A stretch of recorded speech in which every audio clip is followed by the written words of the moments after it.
क्या आप चक्रवर्ती राजगोपालाचारी के नाम से परिचित हैं?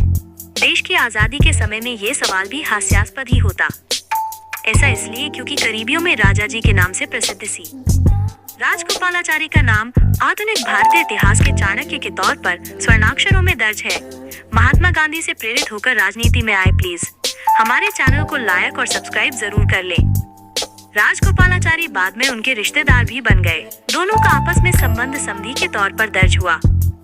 हालांकि राजगोपालाचारी का गांधी जी के समधी के तौर पर परिचय करा देना उनके व्यक्तित्व के सामने बचकाना ही होगा। एक वो तक को उन्होंने काफी पहले ही भाप लिया था। आज ही के दिन राजा जी ने अंतिम सांस ली थी। आइए जानते हैं उनसे जुड़ा खास किस्सा। तमिलनाडु के कृष्णागिरी जिले के छोटे से गांव थोरापल्ली अग्रहारम में 10 दिसंबर 1878 को राजगोपालाचारी का जन्म हुआ था।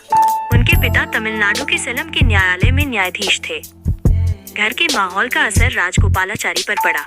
राजा जी पढ़ने में बहुत तेज थे और लगातार प्रथम श्रेणी पास होते थे। राजा जी की वकालत की स्थिति ये थी कि वो सेलम में कार खरीदने वाले पहले वकील थे। राजा जी के राजनीति में आने की वजह गांधी जी ही बने। गांधी के असहयोग आंदोलन का उन पर इतना असर हुआ कि उन्होंने अपनी जमी जमाई वकालत छोड़ दी और खादी पहनने लगे। महात्मा गांधी के छुआछूत आंदोलन और हिंदू मुस्लिम एकता के कार्यक्रमों ने उन्हें सबसे ज्यादा प्रभावित किया। स्वतंत्रता संग्राम के मिशन में वो कूद पड़े। 1937 में हुए चुनावों के बाद राजा जी मद्रास के प्रधानमंत्री बने, जो तब मुख्यमंत्री के समकक्ष पद था। 1939 में जब वायसराय ने एक तरफा निर्णय लेकर भारत को दूसरे विश्व युद्ध में धकेल दिया, तो राजा जी ने इसका विरोध जताते हुए पद से इस्तीफा दे दिया। गांधी जी से मित्रता और फिर रिश्तेदारी। आप अभी तक चैनल को सब्सक्राइब नहीं किए हैं तो प्लीज हमारे चैनल को लाइक और सब्सक्राइब जरूर कर ले। राजा जी को महात्मा गांधी का खास माना जाता था। दोनों के बीच रिश्ते प्रगाढ़ होकर इतने निकट बन गए कि गांधी जी को अक्सर जब गंभीर मामलों पर कोई सलाह लेनी होती थी तो उन्हें राजा जी ही याद आते थे। दोनों नेताओं के रिश्ते में आपसी भरोसा इतना बढ़ा कि राजा जी ने अपनी बेटी को गांधी जी के आश्रम में रहने के लिए भेज दिया। राजा जी की बेटी लक्ष्मी जब वर्धा के आश्रम में रह रही थी भी उनके और गांधी जी के छोटे बेटे देवदास के बीच प्यार पनपने लगा। अग्नि परीक्षा की शर्त के बाद रिश्ता कायम। हालांकि गौरतलब बात यह है कि ना तो गांधी जी और ना ही राजगोपालाचारी ही इस रिश्ते के पक्ष में थे। अलग जाति का होना इस रिश्ते में खास अड़ंगा डाल रहा था।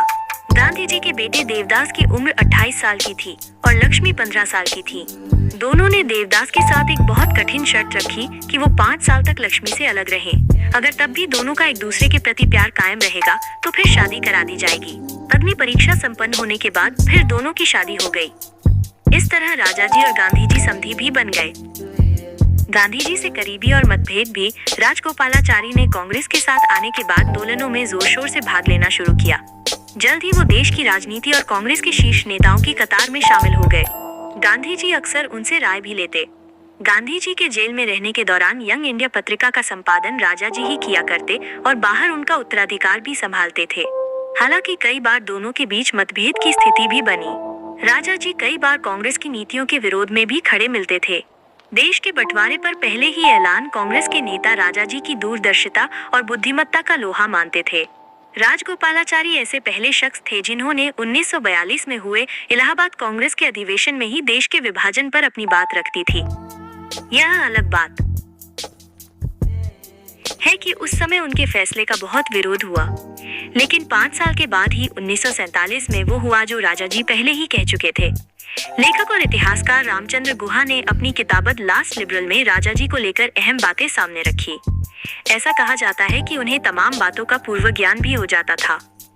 गुहा लिखते हैं कि अगर 1942 में विभाजन को लेकर राजगोपालाचारी की बात सुनी जाती तो हम शायद बंटवारे से उपजे बेइंतहा खून खराबे की घटना से बच सकते थे। चीन के इरादे पहले ही भांप लिए थे। देश के पहले प्रधानमंत्री जवाहरलाल नेहरू के मंत्रिमंडल में बतौर गृह मंत्री रहते हुए ही उन्होंने चीन के खतरनाक मंसूबों को भांप लिया था। साल 1951 में ही कम्युनिस्ट चीन के विस्तारवादी इरादे को लेकर नेहरू को आगाह भी किया था। हालांकि दोनों देशों के बीच सीमा विवाद गहराता ही गया और साल 1954 में पंचशील समझौते के बावजूद 1962 आते आते युद्ध भी हो गया। राजनीतिक शुरुआत में नेहरू और राजा जी कांग्रेस में साथ होने के बावजूद भी बहुत करीब नहीं थे, लेकिन नेहरू उनसे बेहद प्रभावित थे। 1946 में दोनों एक साथ होकर काम करने लगे। नेहरू के साथ राजा जी ने कई स्थितियों में काम किया, लेकिन बाद में उनमें नीतियों को लेकर मतभेद भी हुआ। वो नेहरूवादी समाजवाद के मॉडल के खिलाफ थे, जिसका झुकाव कथित तौर पर कम्युनिस्ट पार्टी की विचारधारा की तरफ हो गया था। राजाजी ने अलग होकर अपनी नई पार्टी बना ली और इसका नाम रखा स्वतंत्र पार्टी। स्वतंत्र पार्टी ने सत्ताधारी कांग्रेस के खिलाफ मजबूत विपक्ष की भूमिका भी निभाई। इस पार्टी ने उड़ीसा से लेकर बिहार, राजस्थान, गुजरात और तमिलनाडु तक राजनीतिक बेस तैयार किया। हालांकि ये पार्टी जिस रफ्तार से उभरी थी, उसके बाद केवल 15 सालों में उसी तेज झटके के साथ खत्म भी हो गई। 25 दिसंबर 1972 को उनका निधन हो गया। ये जानकारी आपको पसंद आई है तो प्लीज हमारे चैनल को लाइक और सब्सक्राइब और शेयर जरूर कर ले। जय श्री राम जरूर लिखे।